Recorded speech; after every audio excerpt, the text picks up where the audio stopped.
Prions ensemble.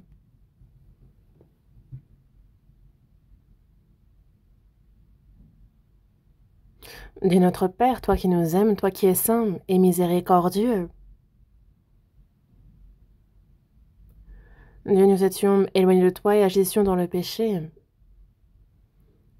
C'est ta fureur, ton jugement et la perdition que nous devions recevoir. Tu as eu pitié de nous et par ton grand amour, c'est lorsque nous ne te connaissions pas que Dieu, tu as pour nous donné ton Fils, tu l'as envoyé sur terre et le jugement et la malédiction que nous devions recevoir, c'est lui qui à notre place l'a reçu et par le précieux sang qu'il a versé, tu as éternellement effacé nos péchés, fait que nous n'avons plus à recevoir ni le jugement ni la malédiction. Et c'est sans aucun mérite de notre part, Seigneur, que tu nous as sauvés. Et merci pour cette grande grâce. À cette heure, Seigneur, nous qui avons reçu la rédemption éternelle par ton précieux sang, sommes réunis devant toi pour louer ton amour, ta grande grâce, pour apprendre ta parole et pour la communion. Merci. À cette heure encore, Seigneur, nous croyons à ce que tu es parmi nous. Et tes regards sur chacun d'entre nous accordent à chacun la grâce dont il a besoin. Et il y a, Seigneur, ta parole, Seigneur, ta volonté sainte que tu souhaites nous manifester. Aide-nous à la connaître. Et il y a cette nouvelle année lunaire et les frères et sœurs qui sont retournés voir les membres de leur famille qui passent du bon temps en famille, à tous ceux dont il y a encore des membres qui ne sont pas sauvés, aux proches, aux voisins, aux amis, que c'est une occasion précieuse de pouvoir prêcher ton évangile, Seigneur, sois avec eux et guide-les. Des églises dans toute la Corée, dans le monde entier, il y a les frères et sœurs qui gardent la foi malgré les difficultés. Garde-les dans la chair, dans la foi, accorde-leur la grâce dont ils ont besoin. Nous avons prié au nom de notre Seigneur Jésus-Christ. Amen. Ouvrons la Bible, Psaume 116.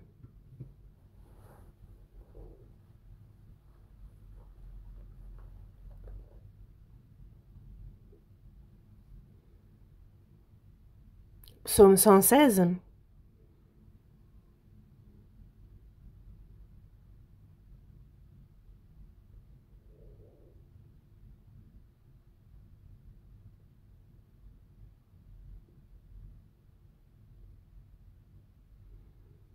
Commençons par le verset 8 et 9.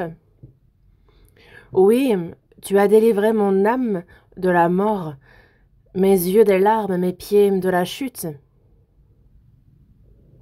Je marcherai devant l'Éternel sur la terre des vivants. Verset 12. Comment rendrai-je à l'Éternel tous ses bienfaits envers moi? J'élèverai la coupe des délivrances et j'invoquerai le nom de l'Éternel. J'accomplirai mes vœux envers l'Éternel en présence de tout son peuple. Elle a du prix aux yeux de l'Éternel la mort de ceux qui l'aiment. Jusqu'ici?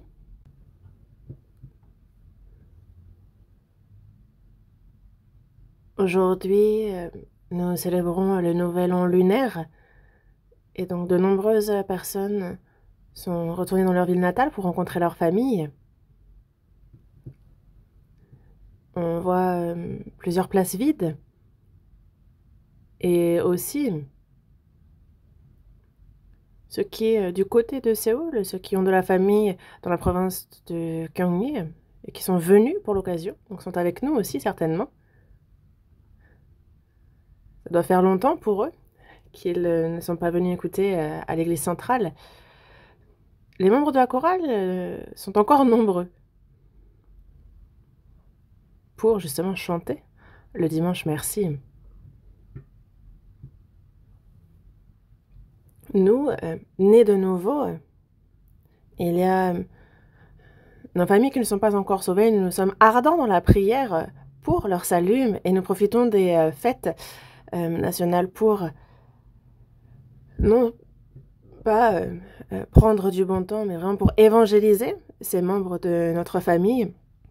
Donc on se donne de la peine. C'est une occasion de prêcher la parole. Aujourd'hui, ensemble, nous allons étudier la parole. Et la fois précédente, on a donc eu le séminaire biblique. De nombreuses âmes ont été sauvées. Et dans toute la Corée, sur tout le territoire, il y a eu de nombreux séminaires bibliques de tenue. Et nombreux sont les nouveaux sauvés. À l'avenir aussi, encore, nous continuons à prêcher l'Évangile et encore de bien nombreuses âmes seront sauvées. Nous prions pour cela. Pour ceux qui viennent de revoir le salut, nous allons voir en quoi consiste la vie du chrétien né de nouveau. C'est de cela dont j'aimerais vous parler aujourd'hui. Et c'est pour cela que, concernant la vie du chrétien né de nouveau, une vie normale, j'ai l'intention de vous en parler à plusieurs reprises. Et aujourd'hui, c'est particulièrement sur comment rendre à l'Éternel tous ses bienfaits envers nous. C'est sur ce point-là que j'aimerais vous parler. Nous, il y a cette grande et surprenante grâce qui nous a sauvés. Nous avons reçu cette grâce. Il nous a fait naître de nouveau en tant que ses enfants et il nous a donné l'espérance certaine de pouvoir entrer dans son royaume éternel. Et donc, les chrétiens qui ont reçu le salut, il y a quelque chose qu'il faut absolument qu'ils fassent. Et c'est avoir à cœur justement de se demander comment rendre à l'Éternel tous ses bienfaits envers nous. Dans les versets que nous avons lus, on a donc le roi David, ancien roi d'Israël, qui a écrit ces versets. Et parmi les versets que nous avons lus, dans le verset 8, « Oui, tu as délivré mon âme de la mort, mes yeux des larmes, mes pieds de la chute. »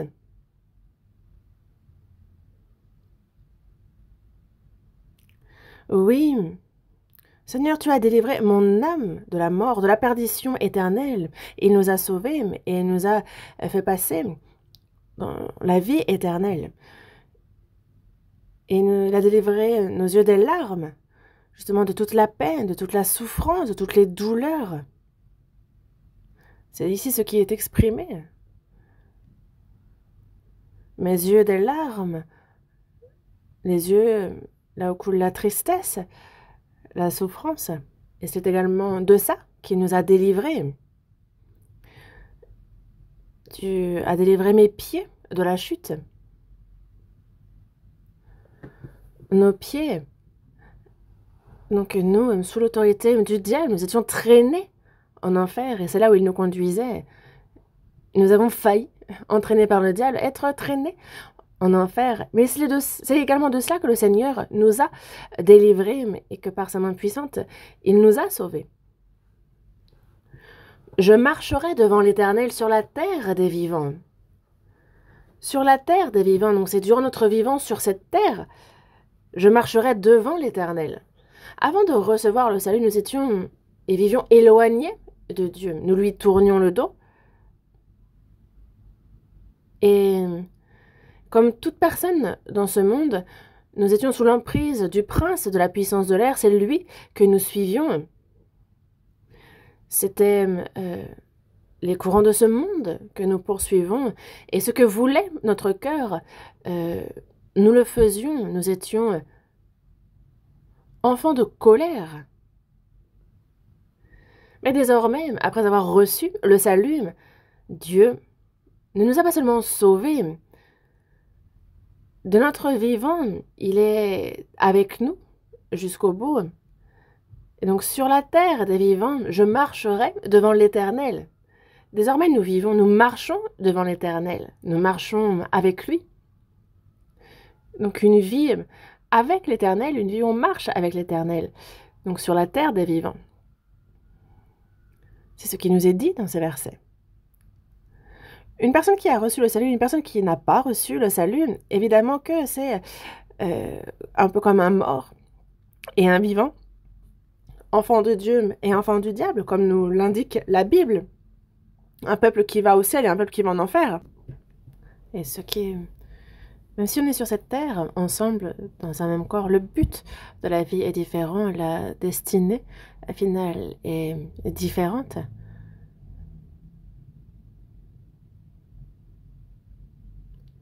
Dans le verset 12, « Comment rendrai-je à l'Éternel tous ses bienfaits envers moi ?» Une personne sauvée, désormais, se demande comment rendre à l'Éternel tous ses bienfaits envers elle.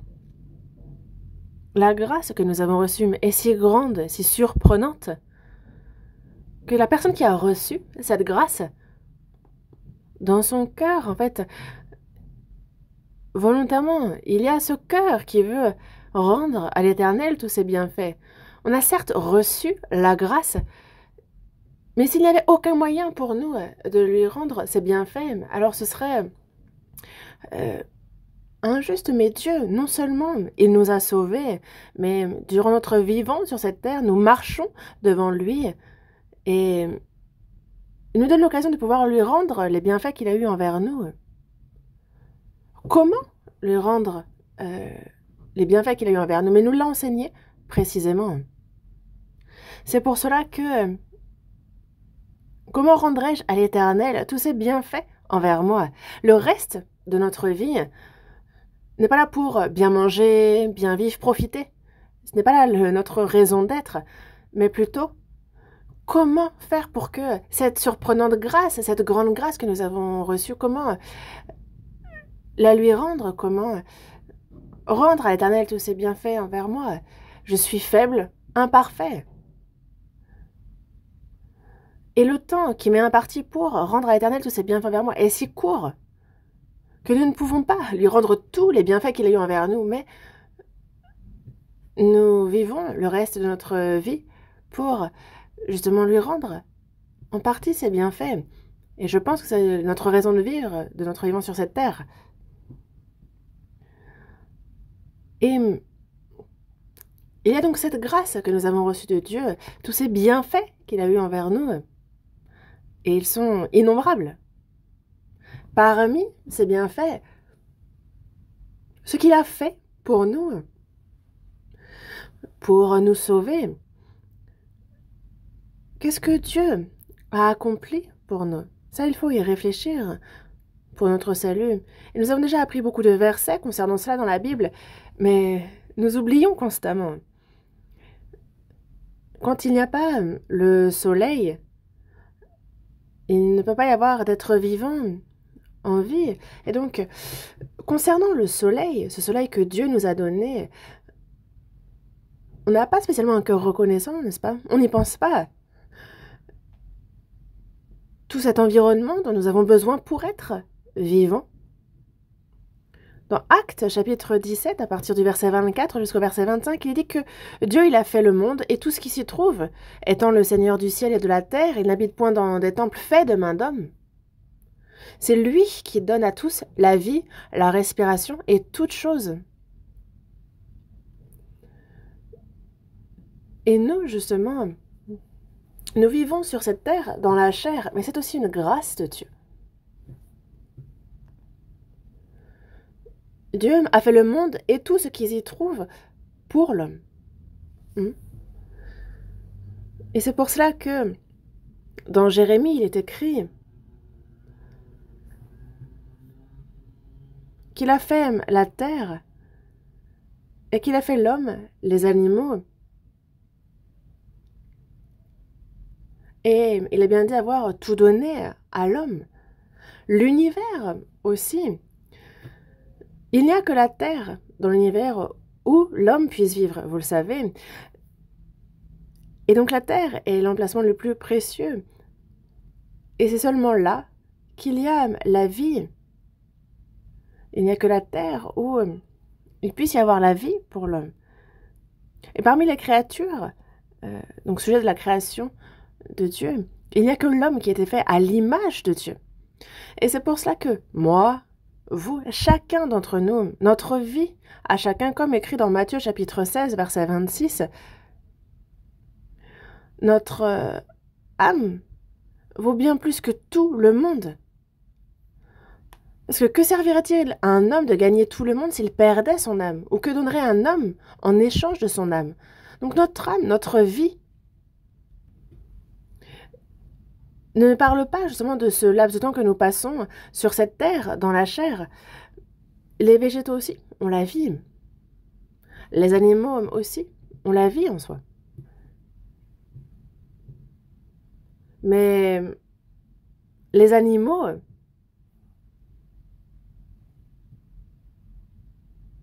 parce qu'ils n'ont pas l'esprit, s'ils meurent, c'est la fin pour eux.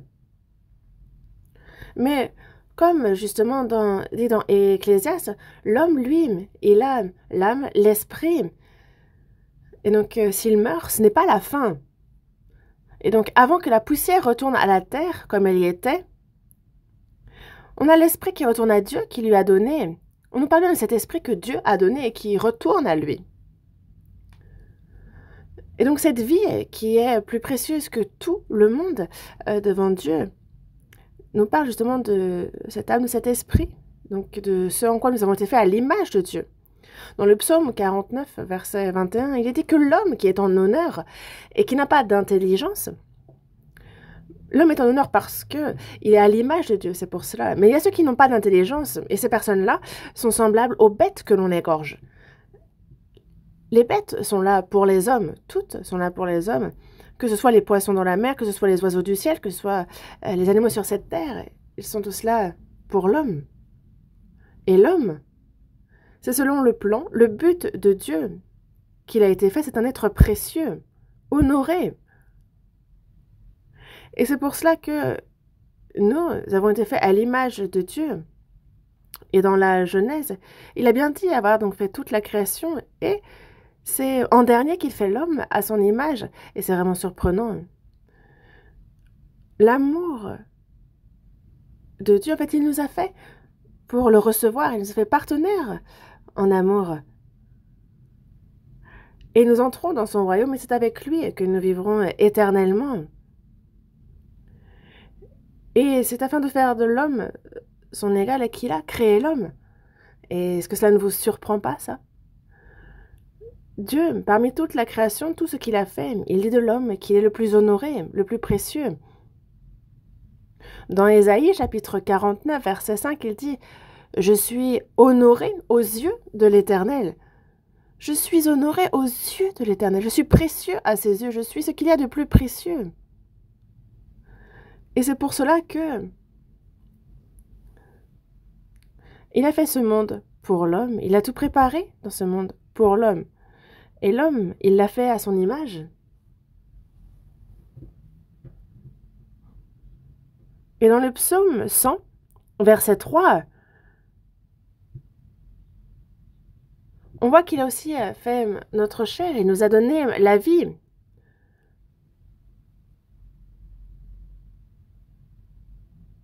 En fait, l'Éternel est Dieu, c'est lui qui nous a fait.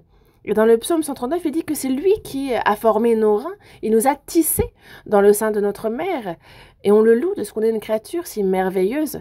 Parce que si ce n'est pas la puissance de Dieu, nous ne pouvons pas être faits comme ça. Est-ce que on a pu être créé comme ça, automatiquement, tout seul? Non. Tout a été fait par Dieu. C'est lui qui nous a fait. Et je le loue de ce que je suis une créature si merveilleuse. Il y a nos parents qui nous ont mis au monde, mais ils ne nous ont pas fait. Ils nous ont mis au monde, ils nous ont élevés. Et cette grâce qu'ils ont eue envers nous est grande aussi. Mais Dieu qui nous a créés, sa grâce est bien plus précieuse encore. Il nous a donné l'âme, l'esprit. Et nous qui étions éloignés de lui, perdus à cause de nos péchés et de nos iniquités, lui qui nous a fait à son image, il ne souhaitait pas que nous connaissions la perdition. Et il a donc envoyé son Fils unique. Parce qu'il nous a fait à son image, il nous a créés ainsi, alors pour nous sauver. il a fallu que Dieu se fasse chair, qu'il se fasse homme. Jésus est égal à Dieu. Il est le Créateur. Mais il a quitté les cieux, mais il a abandonné la gloire dans les cieux. Il est venu sur terre. Et ça, c'est quelque chose que nous ne pouvions imaginer. C'est quelque chose de surprenant. Et c'est pour notre salut. Dieu s'est fait homme afin de faire de l'homme son égal. Il est venu sur terre, dans ce monde vil, bas, sale, rempli d'iniquité, mais c'est afin de nous sauver de nos péchés, afin de nous élever dans les cieux. Et quand on pense à ça, la grâce que nous avons retenue est si grande. Lorsque nous ne le savions pas, pour nous sauver, il a envoyé son Fils unique sur terre. Et Jésus, lui qui est saint, lui qui est sans péché, c'est pour le péché du monde entier, ce péché qui est retombé sur lui, c'est pour mon péché, votre péché, qu'il est mort comme le plus bas des pécheurs, qu'il a été condamné à mort, et que sur la croix, c'est une honte sans mots, c'est une souffrance indescriptible qu'il a reçue. Il a versé tout son sang pour nous, afin de laver nos péchés. Il a brisé l'autorité de la mort et a ressuscité. Et il nous a donné l'épreuve pour que nous puissions croire. Donc non seulement il nous a sauvés de nos péchés, mais il nous donne aussi la vie, la résurrection. Et il nous a régénérés pour que nous soyons enfants de Dieu. Le fait que nous soyons sauvés, ça, c'est parce que Jésus, le Seigneur, est mort à notre place. Il a versé son sang précieux. Et ce n'est pas tout. Dans la première épître de Pierre, chapitre 1, verset 3, il nous a régénérés pour une espérance vivante par la résurrection de Jésus-Christ d'entre les morts. La mort de Jésus, c'est qu'il est mort à notre place, et sa résurrection, c'est afin de nous donner la vie, c'est pour notre propre résurrection. Et c'est pour ça qu'on dit qu'il faut naître d'eau et d'esprit. L'eau, c'est la justice de Dieu, Jésus qui est mort pour nous, et le fait qu'il ait versé son sang pour nous racheter de nos péchés. L'esprit, c'est donc la résurrection de Jésus qui nous donne l'esprit et qui nous a régénérés. Donc naître de nouveau d'eau et d'esprit, naître de nouveau par la mort et la résurrection de Jésus. Donc c'est la rédemption et la nouveauté de vie. Et c'est tout ce qu'il a fait pour nous sauver. Et c'est pour cela que il est mort pour nous, il est ressuscité pour nous, et il est monté aux cieux pour nous, afin de nous emmener également. Et c'est pour cela que le bandit crucifié à ses côtés, ce bandit aussi, il lui a dit « Aujourd'hui, tu seras avec moi dans le paradis ». Le but pour lequel il nous sauve, c'est afin de nous emmener au paradis, dans le royaume éternel. Et non seulement il nous sauve, mais de notre vivant sur cette terre, dans ce monde, il préserve notre chair aussi. Il est celui qui nous protège. Et c'est pour ça que dans Matthieu, chapitre 10, verset 30, il dit avoir même compté tous les cheveux de notre tête. Pourquoi dire une telle chose? C'est que ne vendons pas 2 passereaux pour 1 sou. 1 sou, c'est la plus petite monnaie possible. 2 passereaux pour 1 sou. Un passereau est vraiment sans valeur, mais même un passereau, sans que Dieu ne le permette, il ne peut tomber. Et c'est pour cela que... Donc il ne tombe pas un à terre. Il n'est pas un passereau qui tombe sans la volonté du Père. Et ça nous montre combien nous sommes précieux. Ne craignez donc point. Vous valez plus que beaucoup de passereaux. Il a compté tous les cheveux de notre tête. Et si on n'est pas honoré à ses yeux, il n'a pas à connaître le nombre des cheveux sur notre tête. Mais il nous dit bien connaître bien mieux notre situation que nous-mêmes. Il y a un cantique qui dit Et je sais qu'en lui j'ai la vie, lui qui connaît toute ma vie. Et j'ai pu vérifier, je suis certain qu'il prend soin de moi et qu'il va m'aider. Vraiment, il prend soin de moi. Il nous protège, il nous aide. Jésus est ressuscité, il est monté aux cieux, il nous a envoyé le Saint-Esprit. Et le Saint-Esprit nous a fait connaître justement la grâce, l'amour de Dieu.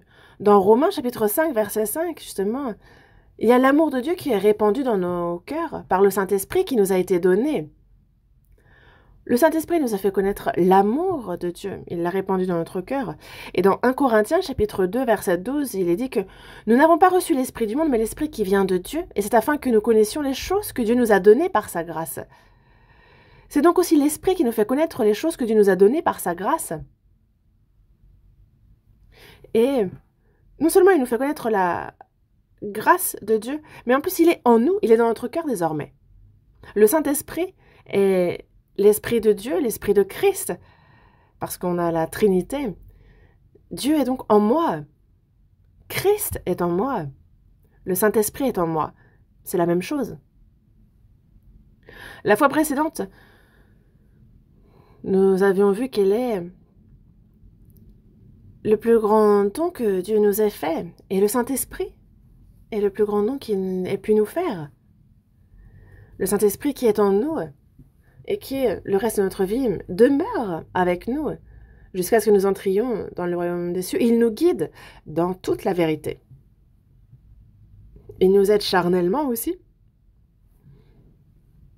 jusqu'à ce que nous entrions dans le royaume des cieux. Et qu'est-ce que vous en pensez? Vous y croyez? Dans tous les cas, il faut y croire. Parce que durant notre vie sur terre, nous vivons avec Dieu. Pourquoi ne pas croire en ce que l'Esprit est en nous? Non. Si on n'y croit pas, alors c'est les inquiétudes, les soucis et de la peine qu'on se donnera davantage. Mais lorsque nous, justement, cherchez premièrement le royaume et la justice de Dieu, et toutes ces choses vous seront données par-dessus. Ne vous inquiétez donc point, ne dites pas « Que mangerons-nous? Que boirons-nous? De quoi serons-nous vêtus ?» Car toutes ces choses, ce sont les païens qui les recherchent. Votre Père céleste sait que vous en avez besoin. Il s'en charge. Après notre salut, jusqu'à ce que nous entrions dans son royaume, il se charge de tout. Il nous guide dans toute la vérité. Et il fait en sorte que nous ne tombions pas dans chacun des pas que nous faisons en suivant le Seigneur. Et dans peu de temps, il y a aussi donc cette espérance glorieuse de pouvoir entrer dans son royaume éternel d'ici peu. C'est cette espérance qui nous a été donnée aussi, cette grâce, d'entrer dans son royaume éternel, dans son royaume glorieux. Nous avons aussi cette espérance. Toutes ces grâces, tous ces bienfaits, indescriptibles, ineffables, comment est-ce que nous pourrons rendre à l'Éternel tous ces bienfaits envers nous? On veut les lui rendre, n'est-ce pas? Cette grâce qu'il nous a donnée par amour, je ne peux la lui rendre. Mais je veux être serviteur avec ce cœur et ce corps faible. Et c'est vrai que, justement, c'est avec son propre sang qu'il nous a rachetés. Il a racheté notre corps, notre âme, notre esprit. Et donc, si nous vivons pour le Seigneur. Si nous mourrons pour le Seigneur. Et donc, nous vivons pour lui, nous mourrons pour lui. Nous vivons pour lui rendre les bienfaits qu'il a eus envers nous. Et ça, c'est quelque chose d'évident. Dans Hébreux, chapitre 9, verset 12, Jésus est donc l'enfant, l'agneau de Dieu, et c'est avec son propre sang qu'il est venu, qu'il est mort. Et c'est avec le sang qu'il a versé qu'il a obtenu une rédemption éternelle. Une rédemption éternelle, c'est une rédemption pour l'éternité. Et lorsque nous croyons à cette grâce, lorsque nous la comprenons, alors notre âme, notre esprit est sauvé. Et comme écrit dans Éphésiens chapitre 2, verset 1, « Nous qui étions morts par nos offenses et par nos péchés, il nous a redonné la vie. » Adam a désobéi à la parole de Dieu et il est mort éternellement. Car le jour où tu en mangeras, tu mourras. Dieu a dit dans sa parole, tu ne mangeras pas. Le diable a dit, tu mangeras. Mais ce n'est pas en manger qui tue. C'est parce qu'il a écouté les paroles du diable.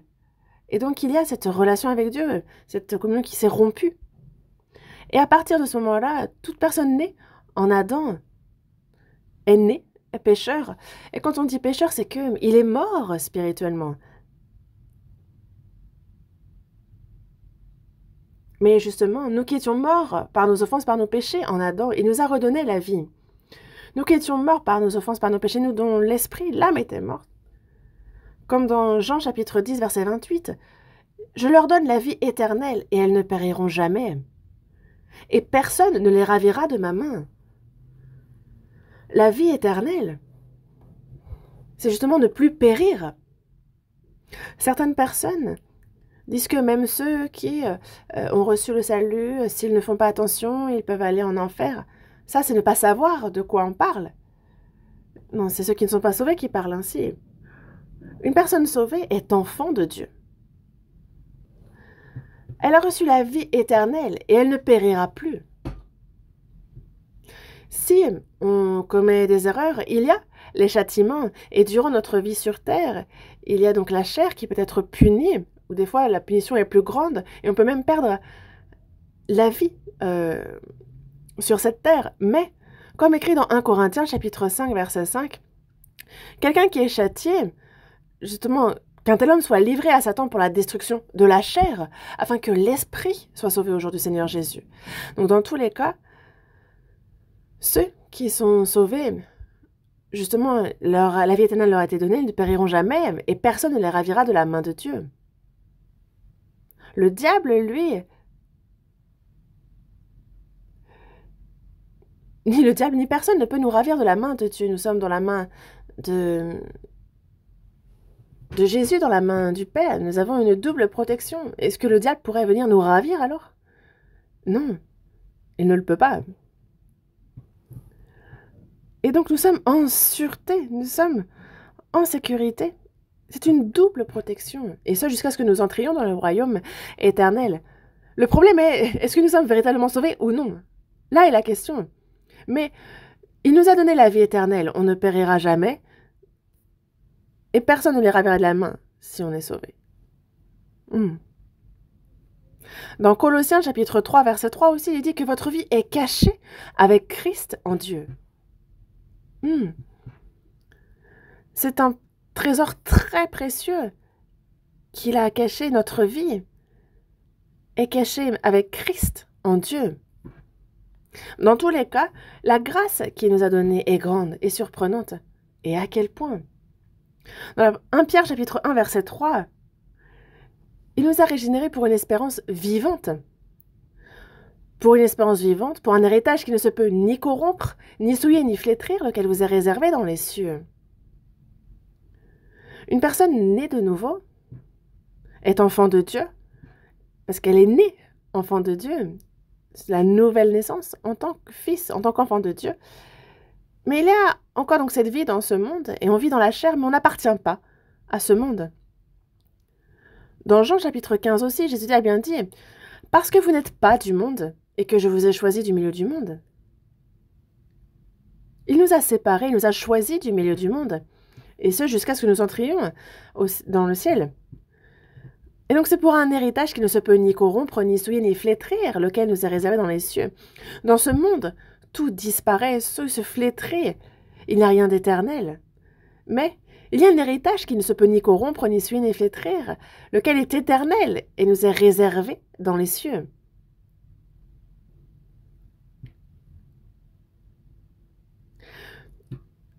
Ce royaume que Dieu nous a préparé, dans Jean chapitre 14, verset 2, il s'adresse à ses disciples et leur dit « Il y a plusieurs demeures dans la maison de mon Père. » Pour nous, le royaume des cieux, c'est en fait une maison, une demeure qui nous a été préparée. Une belle maison. Mais à quel point est-ce qu'elle est belle? Même la plus belle des maisons de ce monde doit être incomparable au final, avec celle que la demeure que nous a préparée Dieu dans les cieux. Dans ce monde, non, c'est indescriptible, c'est incomparable. Et donc, il nous a réservé dans les cieux cet héritage. Nous vivrons avec les anges dans le ciel, mais Jésus n'est pas mort pour les anges corrompus. Un ange, lorsqu'il se corrompt, c'est terminé pour lui, comme le diable. Les anges aussi seront dans le royaume des cieux, mais ils ne sont pas fils, ils ne sont pas l'épouse du Seigneur. Être enfant de Dieu, c'est donc hériter de tout, c'est être héritier de Dieu et co-héritier de Christ.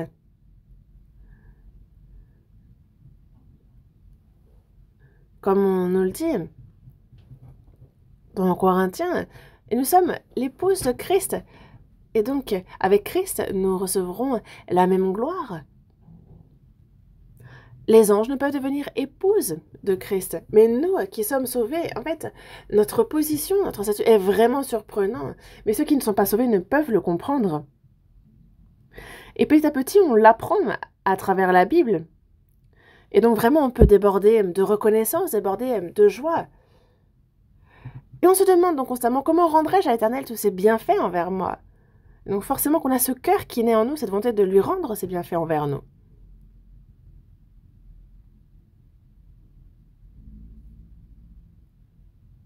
Une personne sauvée, donc vit une vie qui cherche à rendre à l'Éternel tous ses bienfaits qu'il a eu envers nous. Et ça, c'est quelque chose qu'on apprend constamment. Et donc, c'est glorifier Dieu que de vivre une vie qui lui rend tous les bienfaits qu'il a eu envers nous. Certains sont zélés, vraiment zélés, mais ils le font par crainte d'être envoyés en enfer. Ils s'imaginent que s'ils sont zélés, c'est ce qui va les conduire au ciel. Mais on a beau être zélé, ça ne conduit pas au ciel. On pourra tout faire. En fait, tous les efforts pour notre salut n'influencent en rien Dieu pour le salut. C'est à 100%, à 1000%. C'est Jésus, lui, qui a tout accompli. Et il n'y a rien que l'on ne puisse ajouter. Il n'y a pas notre part là-dedans. Et donc, il y a juste la reconnaissance et la joie. Et nous vivons une vie d'obéissance. Ça, c'est glorifier Dieu.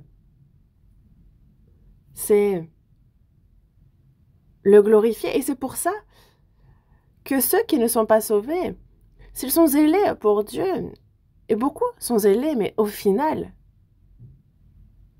ça ne glorifie pas Dieu. Et aussi, une personne sauvée, il y a la grâce qu'elle a reçue, tous les bienfaits qu'elle a reçus vis-à-vis de Dieu, et vouloir les lui rendre est quelque chose d'évident, de normal. Il y a besoin d'approfondir. La grâce est si grande, si surprenante que toute notre vie, même si on vivait 100 fois pour le Seigneur, on ne pourrait lui rendre ses bienfaits, n'est-ce pas? On ne peut pas rendre ses bienfaits, cette grâce. Mais vivre pour les rendre. En fait, la grâce est si grande qu'on pourrait y passer notre vie que ça ne rendrait en aucun cas ses bienfaits. Mais c'est une évidence que de vouloir le faire, et c'est le but même de la vie du chrétien. Ne l'oubliez pas. Le temps qui nous a imparti pour pouvoir lui rendre ses bienfaits est si court, et nous sommes faibles et imparfaits. Mais, pour lui rendre ses bienfaits, nous obéissons à la parole de Dieu, et il nous faut le servir, et c'est ce qu'il nous demande. Il nous demande de lui rendre les bienfaits qu'il a eu envers nous. Et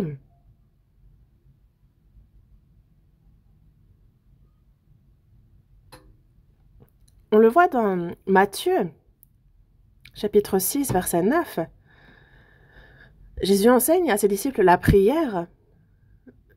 Et ses disciples lui demandent comment prier. Et donc dans Matthieu chapitre 6, on retrouve l'instruction de Jésus sur la prière. Et il dit, voici donc comment vous devez prier. Notre Père qui est aux cieux, que ton nom soit sanctifié. C'est le premier contenu de la prière. Voici comment donc vous devez prier. Notre Père qui est aux cieux, que ton nom soit sanctifié. Donc, notre Père, parce que c'est et son Père et le nôtre. Quand j'ai reçu le salut, c'était personnel, mais nous sommes devenus une famille. Et c'est donc, nous sommes la famille de Dieu. Et c'est pour cela que, dans Éphésiens chapitre 2, verset 19 aussi, il dit, vous n'êtes donc plus des étrangers ni des gens du dehors, mais vous êtes concitoyens des saints, gens de la maison de Dieu. Nous vivrons éternellement ensemble au ciel.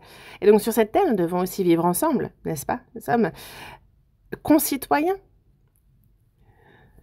Donc nous avons un seul Père. Nous sommes frères et sœurs avec un seul Père. C'est le même amour, la même vie que nous avons reçu. Nous avons la même espérance, le même but, la même raison d'être. Et c'est pour cela que nous disons notre Père. Notre Père. Notre Père qui est aux cieux, que ton nom soit sanctifié.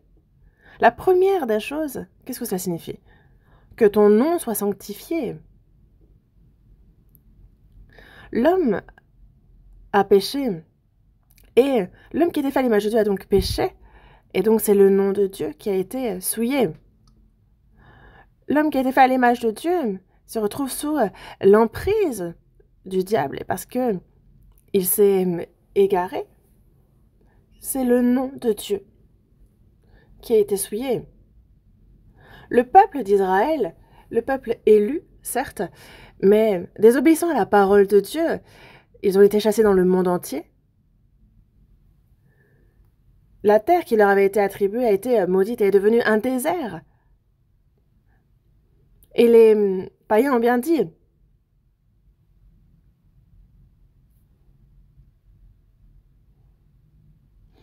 on le voit dans Romains en fait, parce qu'au départ, ils ont vu la terre accordée par Dieu, et ils se disent, ah, ça, c'est notre héritage, c'est la terre qui a été donnée par Dieu. Mais où est passé ce peuple? Où est passé Dieu? Dieu a bien l'air d'être mort, parce que lorsque le peuple d'Israël périssait, c'est le nom de Dieu qui était souillé. Ils ont été chassés dans le monde entier, mais ils ont été maudits et massacrés, et c'est le nom de Dieu qui a été souillé. Il rétablit le peuple d'Israël, et c'est afin justement que son nom soit sanctifié, lui, ce nom qui avait été souillé par le peuple d'Israël. Le péché a fait périr le peuple d'Israël, mais afin de montrer que Dieu est vivant, il a rétabli son peuple. De la même manière, l'homme est corrompu à cause du péché, et c'est le nom de Dieu qui a été souillé. C'est finalement Dieu et qui trinque. Et c'est donc pour son nom qu'il nous a sauvés. Nous avons été créés, tout est pour la gloire de Dieu, mais justement, Dieu, c'est sa gloire qui a été touchée lorsque nous nous sommes corrompus. Et donc il faut qu'il rétablisse sa gloire, et c'est pour cela. Notre Père qui est aux cieux, que ton nom soit sanctifié. Notre Père, ceux qui appellent Dieu, le Père doit sanctifier son nom. Lorsque le Fils commet des bêtises, c'est le nom du Père qui est insulté. N'est-ce pas? Par exemple, quelqu'un est en prison et les gens disent « Oh, mais tu sais de qui c'est le fils ?» C'est « Ah, c'est pas le fils de ce ministre. Oh, c'est pas le fils du président. »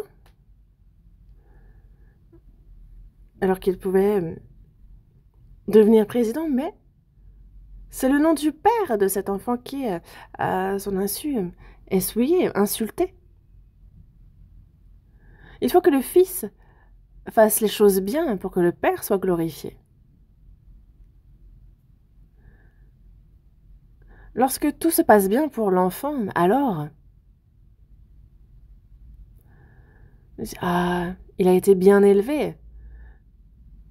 On se demande combien, justement, il fait la joie de ses parents, évidemment. Dans Romains, chapitre 2, on voit que le nom de Dieu, c'est à cause du peuple d'Israël qu'il a été blasphémé parmi les païens. Et nous qui sommes sauvés désormais, il faut que par nous, le nom de Dieu soit sanctifié. Notre Père, que ton nom soit sanctifié. Mais est-ce que c'est parce qu'on le dit que le nom est sanctifié? Non. Il faut que l'on vive comme il se doit en tant qu'enfant de Dieu, que l'on soit séparé saintement, que l'on vive une vie pieuse, que l'on vive correctement notre vie de foi, que l'on vive comme il se doit en tant qu'enfant de Dieu. Alors, le nom du Père est sanctifié, il est glorifié. Et c'est pour cela que ceux qui sont nés de nouveau, justement, vivent. Il faut qu'on vive afin qu'il soit sanctifié pour qu'il soit sanctifié. Ce n'est pas le dire qui compte. Et si on demande « Ah, qui est ton père ?» on ne dit pas « C'est un tel ». On utilise justement des termes honorifiques pour parler de nos parents. En fait, même, on ne dit pas... on ne peut pas parler à la légère, justement, de nos parents. Ça, c'est à l'encontre, justement, de les glorifier. Et dans le passé, ceux qui écrivaient, justement, qui retranscrivaient la parole de Dieu, donc ceux qui ont écrit, justement, les originaux. Et donc, en fait, la rouille, l'usure faisait qu'il fallait recopier constamment la parole. Et à chaque fois que le mot « Dieu » éternel devait être retranscrit, alors il se changeait, portait de nouveaux vêtements, lavaient le pinceau avec lequel ils écrivaient pour pouvoir écrire proprement le nom Dieu, le mot éternel. Et c'est à ce point-là qu'ils craignaient même le nom de l'éternel. Et on retrouve ça justement dans l'épreuve, mais c'est afin vraiment que, en fait, nous sommes prudents dans notre parole, dans notre conduite, pour que le nom du Père soit sanctifié. Parce que, justement, nous serons saints comme notre Père est saint. Il faut que, en tant qu'enfant de Dieu, soit de manière convenable, qu'on lui ressemble, pour qu'il soit glorifié, lui, le Père. Mais si les enfants de Dieu parlent à la légère et s'ils agissent n'importe comment, s'ils se conduisent n'importe comment, alors on se dit, vous pouvez essayer d'évangéliser. Les gens diront de vous, oui, bah, t'es un beau menteur. Toi, crois, mais laisse-nous tranquilles.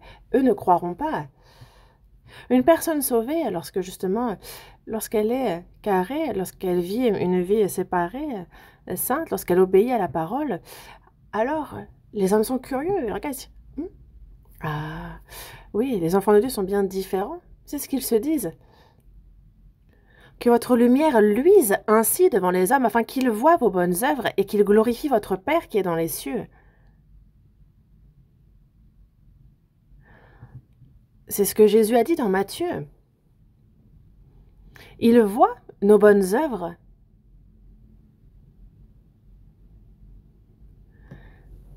Et justement, en fait, c'est notre lumière qui luit devant les hommes, et il voit nos bonnes œuvres, et il glorifie le Père qui est dans les cieux. Jésus l'a bien dit, je suis la lumière du monde, celui qui me suit ne marchera pas dans les ténèbres, mais il aura la lumière de la vie. Et il faut que cette lumière luise. Nous, il nous faut donc refléter cette lumière, il faut qu'elle luise. Alors, justement, il glorifie le Père qui est dans les cieux. Et ils en viennent à se dire, ah oui, ils sont bel et bien fils de Dieu. Et c'est d'autant plus une gloire pour Dieu lorsque eux-mêmes écoutent et sont sauvés. Nous, dans tous les cas, on se demande par tous les moyens comment rendre à l'Éternel tous ses bienfaits envers nous. C'est notre but à nous chrétiens dans la vie. Retournons au psaume 116, verset 12. Psaume 116, verset 12. Comment rendrai-je à l'Éternel tous ses bienfaits envers moi? Nous, Il y a cette grâce que nous avons reçue de Dieu. Et il ne faut pas qu'on l'oublie un seul instant. Comment rendrais-je? Imaginons qu'une personne qui a reçu le salut n'a pas à cœur de rendre à l'Éternel ses bienfaits envers lui. C'est un péché fondamentalement devant Dieu, et un péché fondamentalement, c'est que c'est de là que vient le péché. Toute personne a péché et est privée de la gloire de Dieu. Donc tout est péché, tout ce qui ne glorifie pas Dieu est péché. Ne pas avoir à cœur de rendre à l'Éternel tous ses bienfaits envers nous, de ne pas être obéissant, ne pas avoir à cœur de glorifier Dieu, vivre comme bon nous semble, ça, c'est fondamentalement un péché que peut commettre c'est un péché pour une personne sauvée.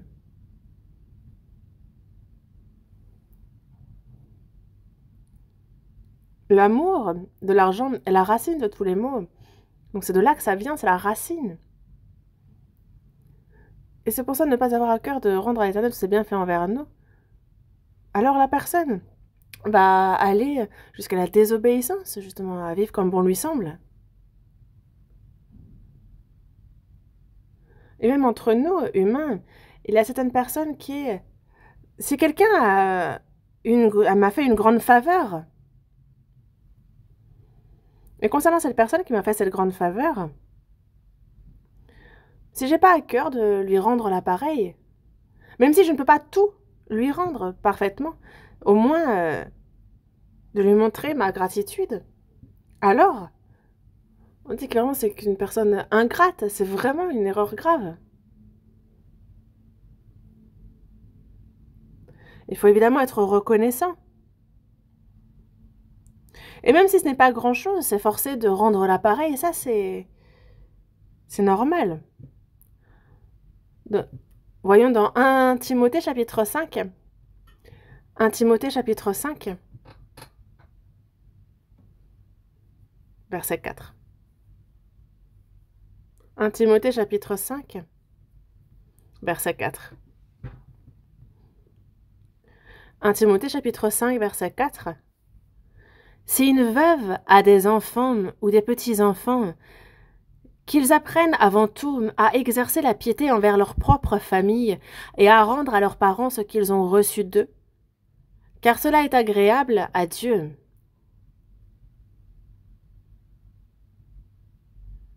Ici, pourquoi on parle d'une veuve?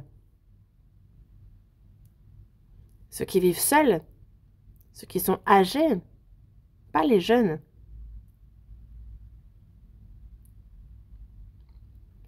Et justement, lorsqu'il n'y a personne pour l'aider, l'Église aide. Mais, donc, une personne âgée, une veuve, lorsqu'elle a des enfants ou des petits-enfants, qu'ils apprennent avant tout à exercer la piété envers leur propre famille.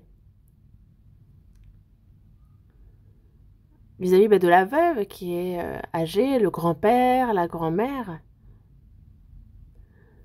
Lorsqu'il y a des enfants, il y a des petits-enfants. Alors il faut exercer la piété filiale. Il y en a qui vont même servir leurs ancêtres disparus, décédés. Mais alors, les parents qui sont âgés et vivants, évidemment, qu'il faut exercer la piété envers eux. Qu'ils apprennent avant tout à exercer la piété envers leur propre famille et à rendre à leurs parents ce qu'ils ont reçu d'eux, car cela est agréable à Dieu. Ça, c'est agréable à Dieu.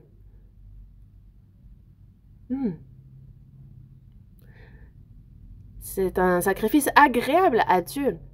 Donc, offrez vos corps comme un sacrifice vivant, saint, agréable à Dieu, ce qui sera de votre part un culte raisonnable. Et donc, tout ce que nous faisons doit être un culte raisonnable, mais justement, c'est agréable à Dieu que nous exercions la piété envers notre famille et nos parents, que l'on rende à nos parents ce qu'on a reçu d'eux. Il y a donc 10 commandements, 4 concernant Dieu, 4 vis-à-vis des autres hommes.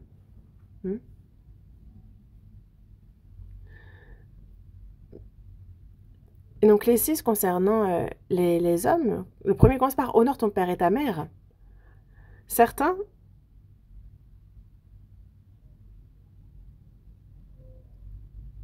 pensent que ce commandement qui s'adresse au père et à la mère était du côté de ce qui concerne Dieu, parce que c'est avec leur même cœur qu'il nous faut servir Dieu. Dans l'Ancien Testament, on se rend compte combien c'est un grand péché que de ne pas être pieux, de ne pas exercer la piété vis-à-vis de ses parents. Ceux qui boivent, ceux qui agissent mal.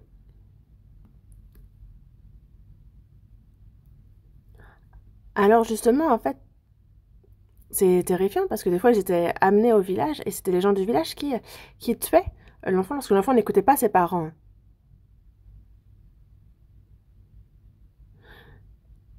L'œil qui se moque d'un père et qui dédaigne l'obéissance envers une mère, les corbeaux du torrent le perceront et les petits de l'aigle le mangeront. Oh, c'est terrible.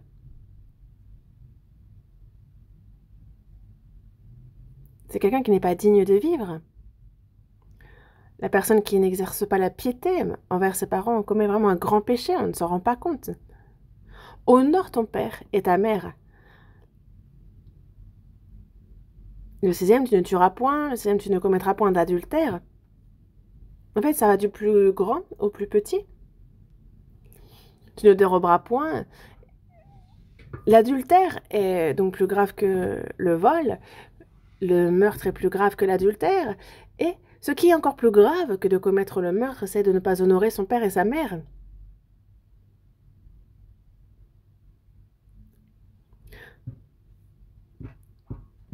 Parmi les 6, on en a 5 où il est dit « tu ne feras point » et un où il est dit « tu feras ». Honore ton père et ta mère, c'est le premier commandement avec une promesse afin que tu sois heureux et que tu vives longtemps sur la terre. Honore ton père et ta mère, alors tu seras heureux et tu vivras longtemps sur la terre et tu réussiras dans ce que tu fais. C'est une bénédiction toute particulière lorsqu'on observe ce commandement. Tes jours se prolongeront dans le pays l'Éternel, mais de nos jours, la piété filiale, c'est quelque chose que l'on fait contraint. Mais est-ce que c'est une mauvaise chose, la piété filiale? Ah, le gouvernement, une fois qu'on est un peu âgé, il y a du soutien financier. Alors qu'ils ont mis au monde, ils ont élevé, éduqué, mais lorsqu'ils prennent de l'âge, il y a ceux qui attendent simplement leur mort. Il ne faut pas que nous, chrétiens, nous ayons ce cœur-là, non. Il nous faut rendre grâce pour le fait que nos parents soient encore vivants. Moi aussi, je fais partie de ceux qui n'ont pas exercé la piété filiale à mes parents, non pas parce que je ne voulais pas, mais après mon salut. Déjà, même avant mon salut, j'avais du zèle pour Dieu. J'étais à l'école de théologie durant 4 ans. J'ai gagné moi-même l'argent pour mes études, mais je n'avais pas le temps de m'occuper de mes parents. Mais après le salut, à partir de ce moment-là, seule, je prenais la Bible et j'allais partout évangéliser. Je ne pouvais m'occuper de mes parents. Je les ai évangélisés, ils ont reçu le salut, ils ont été baptisés, ils sont devant le Seigneur, mais charnellement.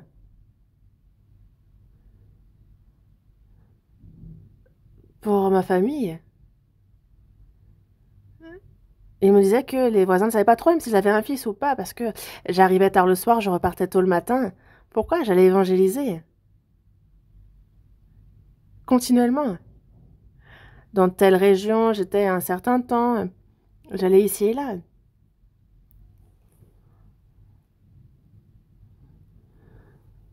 Et parce que j'étais zélée et que j'étais dans le service, en fait, mes parents ne m'ont jamais grondée. C'est pour ça que j'ai pu faire ce que j'ai fait aussi, mais je me dis que si j'étais vivant encore maintenant, qu'est-ce que ce serait bien? C'est ce que je me dis. Dans tous les cas, du vivant de nos parents, il faut que l'on exerce cette piété. C'est une bénédiction de pouvoir le faire. Que ce soit les beaux-parents, que ce soit nos parents, de pouvoir les servir, c'est vraiment bien. Parce que ça, c'est vraiment quelqu'un de remarquable, quelqu'un qui, justement, exerce cette piété, c'est quelqu'un qui sera béni.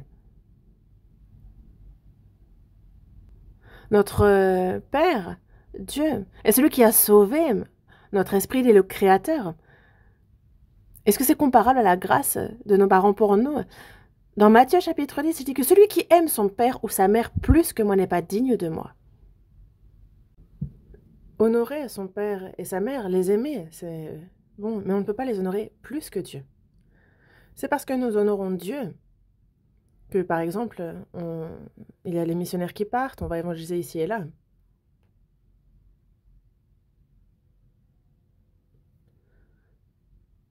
Lorsque dans un pays, il y a une convocation militaire qui arrive, certains disent, moi j'ai mes parents, je ne peux pas, moi j'ai beaucoup d'enfants, je ne peux pas, si moi je pars, qu'est-ce qui va leur arriver? C'est une grande chose que de prendre soin de sa famille, mais pour un pays, pour la destin d'un peuple, d'une patrie, se battre, c'est encore quelque chose de bien plus grand. On y va, on y meurt. En Israël, c'est la plus grande des gloires que d'avoir son fils mort au combat pour la patrie. Désormais, nous, pour l'œuvre de Dieu, nous combattons pour lui. Et c'est vrai que Dieu sait bien à quel point nous ne pouvons pas forcément honorer nos parents. Mais le souci est que si on a l'occasion d'exercer cette piété envers eux et qu'on ne le fait pas, ça, c'est mauvais. Car il faut, par tous les moyens, honorer ses parents. Bien servir surtout notre Père céleste. Glorifier notre Père qui est aux cieux.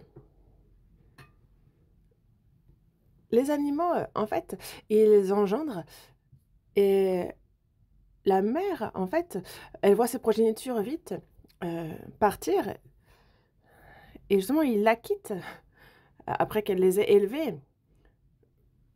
Par exemple, pour les poissons, c'est dès la naissance que déjà, ils se séparent des parents. Parmi les poissons, il y a ceux qui pondent et qui, en fait, justement, se battent vraiment avec d'autres poissons pour garder justement leur progéniture. Ceux qui ne mangent pas eux-mêmes pour les protéger. C'est comme pour le poulpe. Pour le poulpe, il y a justement la femelle qui part et c'est le mâle qui protège jusqu'à la naissance, jusqu'à ce qu'il se réveille. Et le mâle justement ne mange absolument rien et lui-même meurt en fait. Et c'est ensuite les bébés qui mangent le père. Les animaux en fait, alors leur mère qui les a mis au monde, qui les a élevés, ne savent pas servir cette mère. Les hommes doivent servir leurs parents, les honorer. C'est la règle de Dieu. Et il y a donc ensuite servir Dieu. Ceux qui servent bien, qui honorent bien leurs parents, honorent bien Dieu aussi. Et c'est pour cela que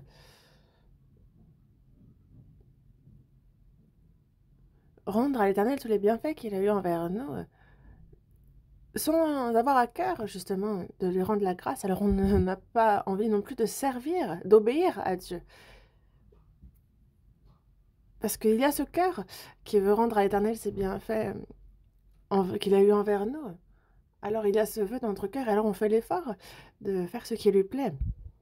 C'est quelque chose de forcément évident.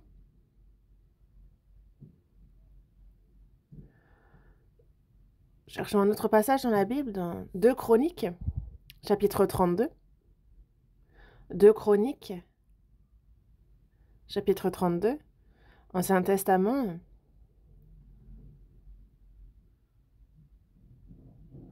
2 Chroniques, chapitre 32, verset 25.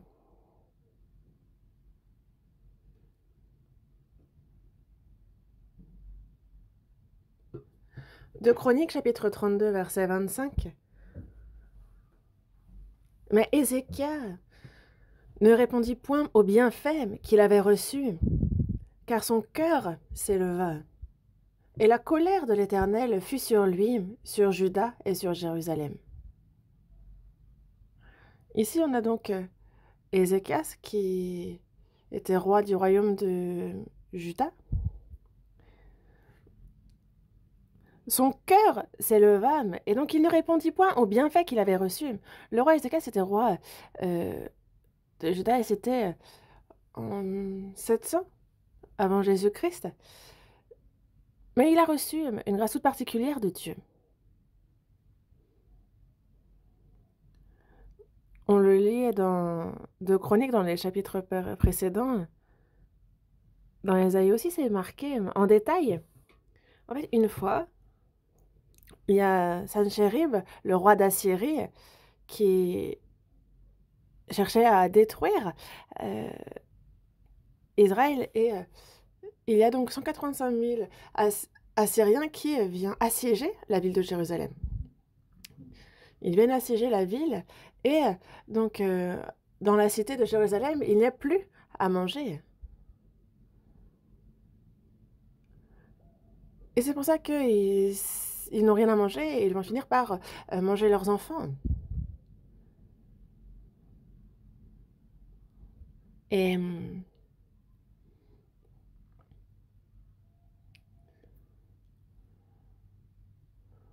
donc Sanchérib envoie un de ses serviteurs et il insulte. Il dit, mais votre Dieu, est-ce que vous pensez qu'il peut vous délivrer de ma main? Quel Dieu pourrait justement vous délivrer de la main du roi d'Assyrie?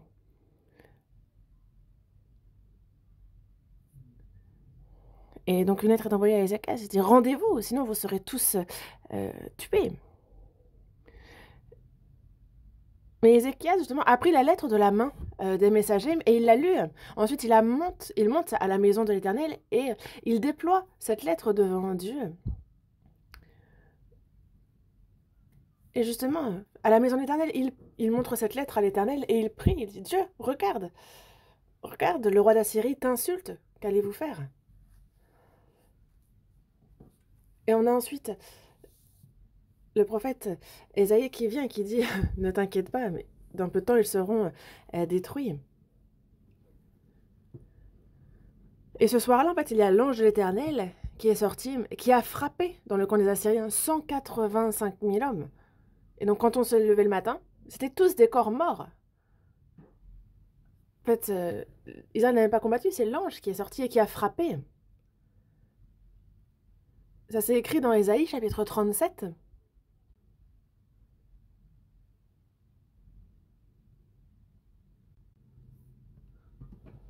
Et Dieu tue le fils du roi d'Assyrie aussi. Et c'est Dieu qui a protégé le roi Ézéchias.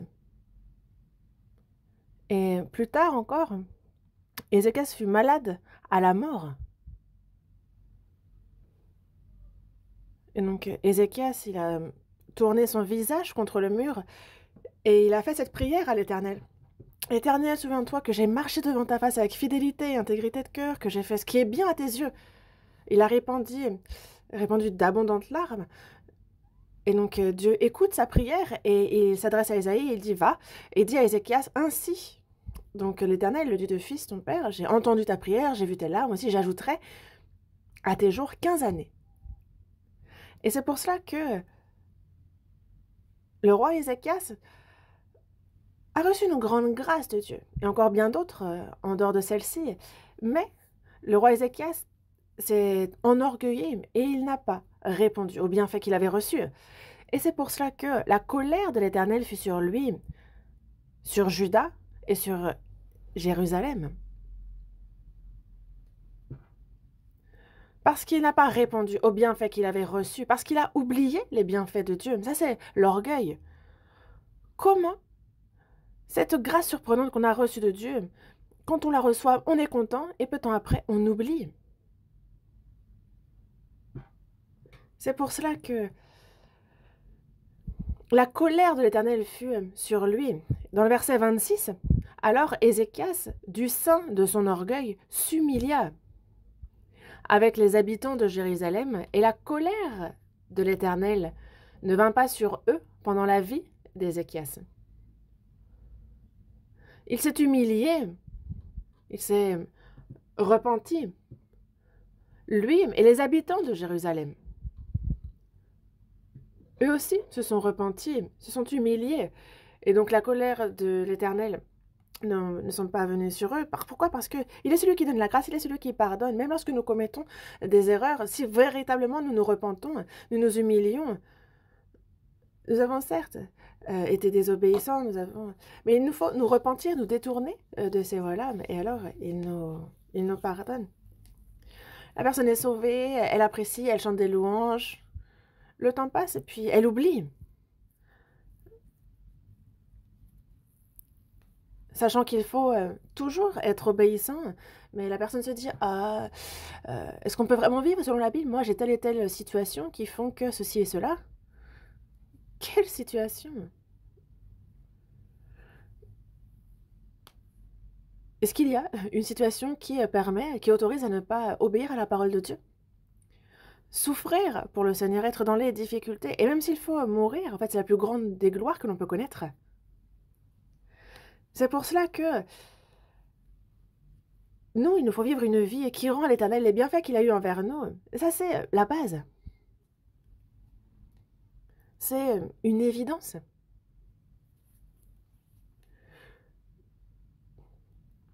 La vie de foi du chrétien, c'est une vie qui rend à l'Éternel tous les bienfaits qu'il a eus envers nous. Et Dieu nous garde, il nous protège quand nous faisons ainsi. Et donc, le cœur des chrétiens, toujours, doit être reconnaissant vis-à-vis de la grâce de Dieu, dans la joie. Il faut en être rempli dans notre cœur, de la reconnaissance vis-à-vis de la grâce et de la joie. C'est pour ça que dans 1 Thessaloniciens, chapitre 5, à partir du verset 16 et jusqu'au verset 18, soyez toujours joyeux. Priez sans cesse. Rendez grâce en toutes choses, car c'est à votre égard la volonté de Dieu en Jésus-Christ. C'est à votre égard la volonté de Dieu en Jésus-Christ. 3 choses. Soyez toujours joyeux. Comment pouvons-nous toujours être joyeux? Que l'on soit pauvre. Les apôtres évangélisaient, ils étaient enfermés et ils se réjouissaient, ils louaient le Seigneur. Lorsqu'on disait qu'on allait les décapiter, ils disaient « Ah, j'ai combattu le bon combat, j'ai achevé la course, j'ai gardé la foi, désormais la couronne de justice m'est réservée. » Enfin, ce jour arrive et ils s'en réjouissent. Une personne sauvée, quelle que soit la situation, elle peut toujours être joyeuse.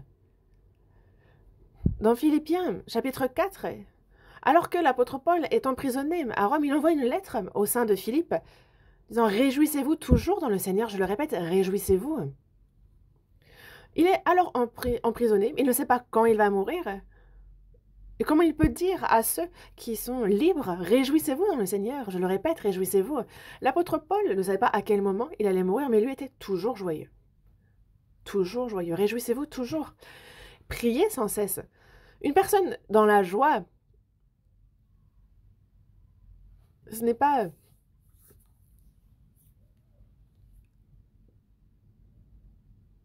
En fait, on le lit dans Proverbe chapitre 3, verset 6, « Reconnais-le dans toutes tes voies, et il aplanira tes sentiers. » Reconnais-le dans toutes tes voies. On entend ici que... Donc, croire que là où je marche, il y a le Seigneur, que ceux que je rencontre, justement, nous prions pour que Dieu nous guide, et que quel que soit ce à quoi je fais face, Dieu est avec moi, et que nous poser la question, comment est-ce que Dieu ferait?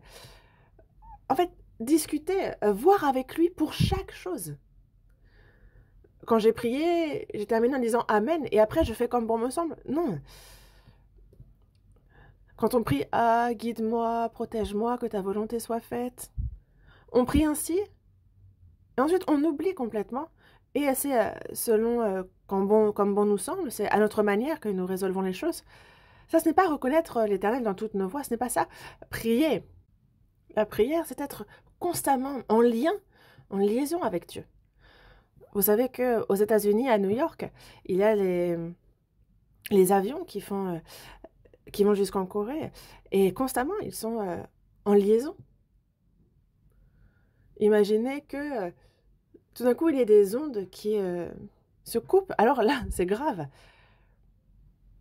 Soit un avion qui aurait disparu, un qui se serait crashé ou ce genre de choses. Donc constamment, il y a justement cette liaison. On voit comment est-ce que cet avion est en vol, où est-ce qu'il en est. Et par exemple, on dit: «Ah tiens, le moteur 1 a un problème, anomalie sur le moteur 2». Et en fait, c'est ça jusqu'à l'atterrissage. Et dans notre vie de foi, c'est pareil. C'est une vie constamment en liaison avec Dieu par la prière. Nous prions pour, en commençant par les toutes petites choses, non pas seulement pour les grandes choses. Prier pour les grandes choses et ne pas prier pour le reste, non. C'est constamment discuter avec Dieu, c'est voir chaque chose avec lui. Prier sans cesse. Soyez reconnaissants en toutes choses. Nous faut rendre grâce en toutes choses. C'est ça la vie du chrétien. Et aussi, donc, un cœur reconnaissant, un cœur dans la prière. Et lorsque nous vivons obéissant à sa parole, alors on peut dire que nous vivons une vie de foi normale. Quand est-ce qu'on va retrouver cette normale? Après avoir reçu le salut, on vient à l'église, on prie, on loue le Seigneur, on écoute la parole, on est attentif. Mais à l'extérieur, ce cœur qui veut faire comme bon lui semble. Je sais que le chrétien s'efforce de bien vivre, mais il nous faut nous détourner, nous repentir de ce que nous ne faisons de pas bien. L'année change et il faut que nous changions aussi dans notre vie de foi, qu'on grandisse. Dans Habakkuk chapitre 3, versets 17 et 18, ce sont des versets que vous connaissez bien. On voit le prophète Habakkuk qui prie.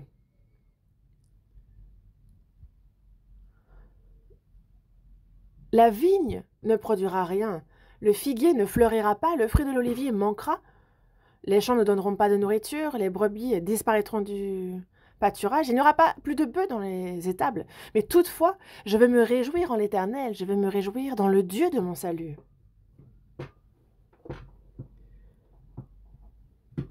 Je veux me réjouir, même en n'ayant rien, me réjouir en l'Éternel. Pourquoi? Parce que Dieu est avec moi.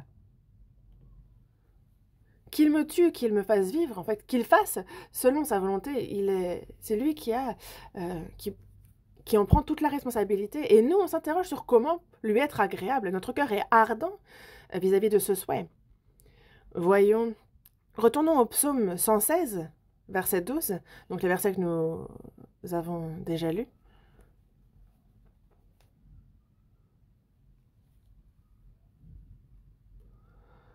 Psaume 116, verset 12. Comment rendrai-je à l'Éternel tous ses bienfaits envers moi? J'élèverai la coupe des délivrances et j'invoquerai le nom de l'Éternel. J'accomplirai mes vœux envers l'Éternel en présence de tout son peuple. J'élèverai la coupe des délivrances et j'invoquerai le nom de l'Éternel. C'est être reconnaissant, louer le Seigneur.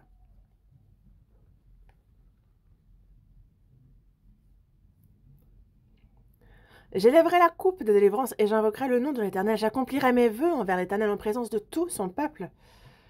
En présence de tout son peuple, j'accomplirai mes vœux envers lui.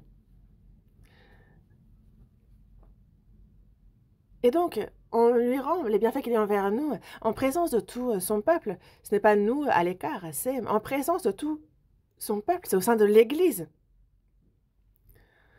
Là, je confesse ma foi, je témoigne. Je partage mes vœux, comment j'ai l'intention de vivre pour le Seigneur.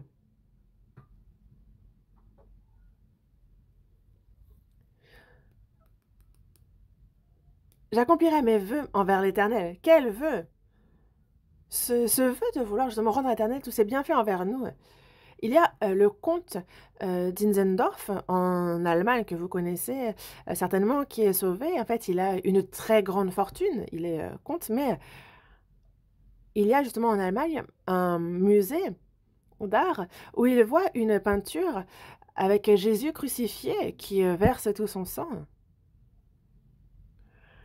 Et qu'était-il écrit en bas de cette peinture? J'ai tout accompli, tout souffert pour vous, mais toi, que fais-tu pour moi? What are you for me? What are you doing for me? Et toi, que fais-tu? Et Zinzendorf, devant cette peinture, ne pouvait plus bouger. Il s'est finalement agenouillé, il a tellement pleuré, et il a bien dit avoir fait une promesse, un vœu avec Dieu avant de se relever. Le vœu de vivre pour Dieu. Seulement pour le Seigneur. Pour l'Évangile. Et John Wesley, il l'a rencontré. Et au XVIIIe siècle, en Europe, les deux ont grandement participé justement à la prédication active de l'Évangile. Et donc le comte, justement, Zinzendorf, a consacré toute cette fortune à la mission internationale. Et il a donc supporté par ses biens cette mission. Et nous aussi, même si ce n'est pas à la hauteur de Zinzendorf, devant le Seigneur, s'agenouiller une fois et le prier de nous montrer comment lui rendre tous les bienfaits qu'il a eu envers nous, de nous montrer ce qu'on peut faire. Et s'il y a quelque chose que l'on puisse faire, qu'il nous le montre. Et s'il y a bien quelque chose, justement, il est nécessaire de faire ce vœu, de faire ce qu'on peut faire pour lui, de lui rendre les bienfaits qu'il a eu envers nous. C'est ce qu'il veut. Il veut qu'on lui rende les bienfaits qu'il a eu envers nous. Et ça, en présence de tout le peuple, devant l'Église, David aussi. Justement, il m'a dit justement, j'accomplirai mes vœux. J'accomplirai mes vœux. Et ça, en présence de tout le peuple. Et lui-même, justement, pour la construction du temple, a consacré à la préparation toute sa fortune. Dans 1 Chronique, chapitre 29, à la fin de ce chapitre, il dit « Car qui suis-je et qui est mon peuple pour que nous puissions te faire volontairement ces offrandes? Tout vient de toi et nous recevons de ta main ce que nous t'offrons. Nous te l'offrons parce que nous l'avons reçu de toi. » Nous, dans l'Église,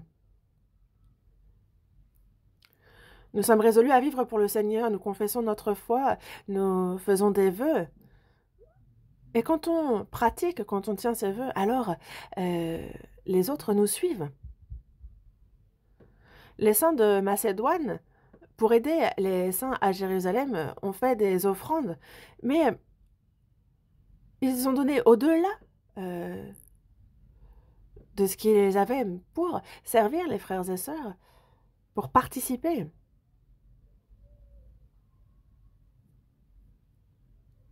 Et c'est le vœu qu'ils ont fait, justement, chacun pour leur part devant Dieu. Et c'est pour cela que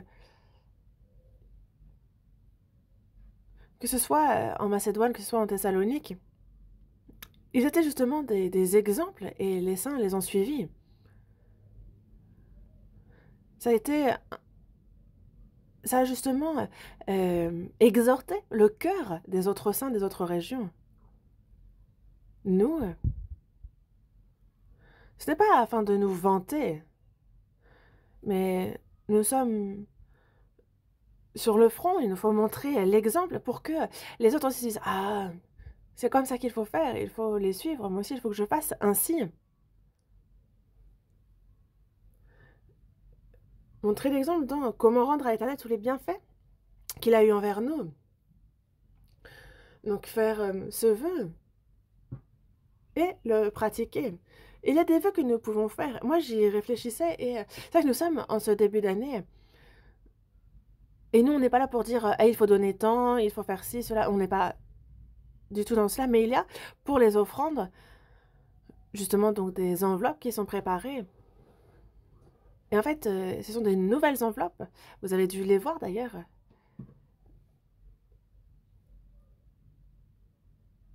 Et en fait, moi-même, je n'ai pas encore rempli mon enveloppe et les vœux que je fais. En fait, il est nécessaire aussi de prendre cette résolution vis-à-vis des dons que nous faisons. Et justement, lui rendre ses bienfaits, c'est tenir ce vœu qu'on a fait, que ce soit concernant la dîme. Je sais pas trop si je peux dire ça, mais par exemple, ma femme, enfin, moi et ma femme, c'est un peu la compétition concernant les dons. À la nouvelle année, il faudrait donner plus, il y a la mission à l'étranger. Mais je rends grâce pour ça. Plus nous faisons et plus il nous donne.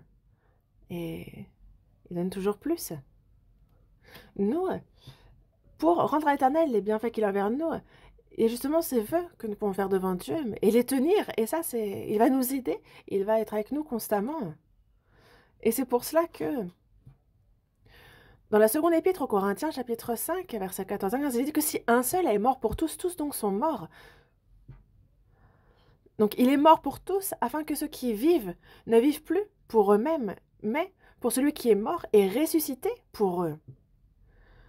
Pourquoi le Seigneur est-il mort à notre place? Lui, c'est afin que ceux qui vivent ne vivent plus pour eux-mêmes, mais pour celui qui est mort et ressuscité pour eux. Afin que l'on vive pour le Seigneur. Si je vis, c'est pour le Seigneur. Si je meurs, c'est pour le Seigneur. Que je vive ou meure, je suis au Seigneur. Que ce soit ma vie, que ce soit ce que j'ai, tout est au Seigneur. Que je vive, que je meure, en fait, que cela fait selon sa volonté. Afin que ceux qui vivent ne vivent plus pour eux-mêmes, mais pour celui qui est mort et ressuscité pour eux. Car en effet, nul de nous ne vit pour lui-même, et nul ne meurt pour lui-même. Donc c'est qui? Nul de nous, c'est quoi? C'est parmi ceux qui sont sauvés. Parmi nous qui sommes sauvés, nul ne vit pour lui-même, et nul ne meurt pour lui-même. Car si nous vivons pour le Seigneur. Si nous mourons pour le Seigneur. Soit donc que nous vivions, soit donc que nous mourions, nous sommes au Seigneur. Évidemment. Vivre pour soi-même, souffrir pour soi-même, bien vivre, bien manger, tout ça c'est pour soi-même. Et c'est juste de la peine qu'on se donne. Ce n'est pas la bénédiction de Dieu.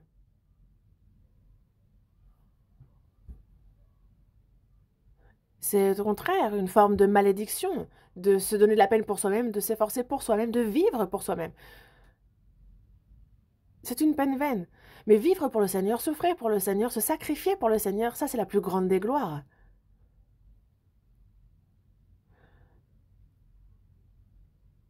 Et justement, dans Apocalypse, chapitre 22, verset 12, il le dit bien qu'il vient. Voici, je viens bientôt, et ma rétribution est avec moi pour rendre à chacun selon ce qu'est son œuvre. Pour rendre à chacun selon ce qu'est son œuvre, il est là. Et il a dans ses mains la rétribution pour chacun d'entre nous. Mais il rend à chacun selon ce qu'est son œuvre. Le salut, c'est la grâce du Seigneur à 100%. Mais la rétribution, c'est en fonction de comment chacun de nous vit. Et lorsque nous tiendrons devant le Seigneur, alors il nous donnera la rétribution à chacun. Ce n'est pas une question de combien on sera applaudi et quelles sont les récompenses qu'on aura. Non, c'est une rétribution éternelle. Et quand nous nous tiendrons devant le Seigneur, alors chacun recevra sa rétribution selon quelle est son œuvre. Les compliments comme les réprimandes. Vous êtes prêts? Ça va aller? Vous pensez qu'on va vous dire que vous avez bien vécu? Non, beaucoup vont regretter, en disant, si j'avais su, j'aurais vécu avec plus de zèle pour le Seigneur. Mais pour cette chair vaine, je me suis trop donné pour ces choses qui n'ont pas de valeur. Pour ces choses qui paraissent pour peu de temps et disparaissent. J'ai laissé mon cœur être détourné pour ces choses-là et je n'ai pas pu vivre pour le Seigneur. Alors ce sera vraiment un grand regret. Mais une fois devant lui, il n'y a plus d'occasion de se rattraper. C'est pour ça que on loue le Seigneur pour sa grâce, pour sa peine, et on vit en conséquence. Nous nous réunissons entre saints, nous partageons les témoignages, disons j'ai vécu ainsi, à l'avenir j'aimerais vivre ainsi. Mais alors ce qu'on dit, il faut le tenir. Et vis-à-vis de la dîme aussi, prendre des résolutions. Sachez que Dieu nous bénit lorsque nous sommes résolus aussi dans... La dîme, c'est 1/10. Ça peut dire qu'il y a 1/10 qui est à Dieu. Non, c'est justement reconnaître que tout vient de Dieu. Les 9/10 qui restent sont aussi à Dieu. Le don pour la mission à l'étranger. Et je rends vraiment grâce parce que nous évangélisons dans 80 pays. Les églises à l'étranger, avec un calcul rapide, dans 80 pays, on est à 964 églises peut-être. Et ça ne cesse d'augmenter. Et ça coûte une grande somme d'argent, mais on a les frères et sœurs qui, pour la mission à l'étranger, donnent l'offrande pour la mission. Ils sont actifs, ardents.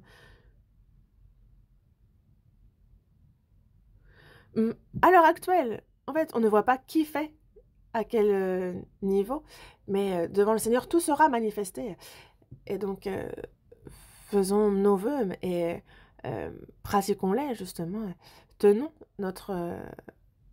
nos vœux devant Dieu. Dans 1 Corinthiens, chapitre 15, verset 58, il nous dit de travailler de mieux en mieux à l'œuvre du Seigneur, sachant que notre travail ne sera pas vain dans le Seigneur. On prêche l'Évangile, on se sacrifie, on se donne pour l'Église, et cela n'est pas vain. Justement, cela accorde une rétribution éternelle devant Dieu. Prions. Dieu notre Père, qui est miséricordieux, toi, en cette fin des temps que tu as fixée, c'est par le précieux sang du Seigneur que tu nous as sauvés. Tu nous as donné la vie éternelle et l'espérance glorieuse de pouvoir entrer dans ton royaume éternel. Nous te remercions pour toutes ces grâces. Dieu, comment rendrais-je à toi tous ces bienfaits que tu as eus envers moi, que nous ne vivions plus pour nous, mais seulement pour toi, Seigneur, toi qui nous as sauvés, pour rendre ces grâces, ces bienfaits que tu as eus envers nous, que l'on puisse nous donner au maximum. Nous demandons de nous guider et de nous donner la sagesse, le courage, la puissance, que tu nous en revêtisses pour que l'on puisse faire tout cela, soit dans chaque famille et dans tout ce que nous faisons. Bénis-nous en toutes choses, que notre vie te serve, que nous vivions pour le Seigneur, pour l'Évangile, et que tu sois glorifié.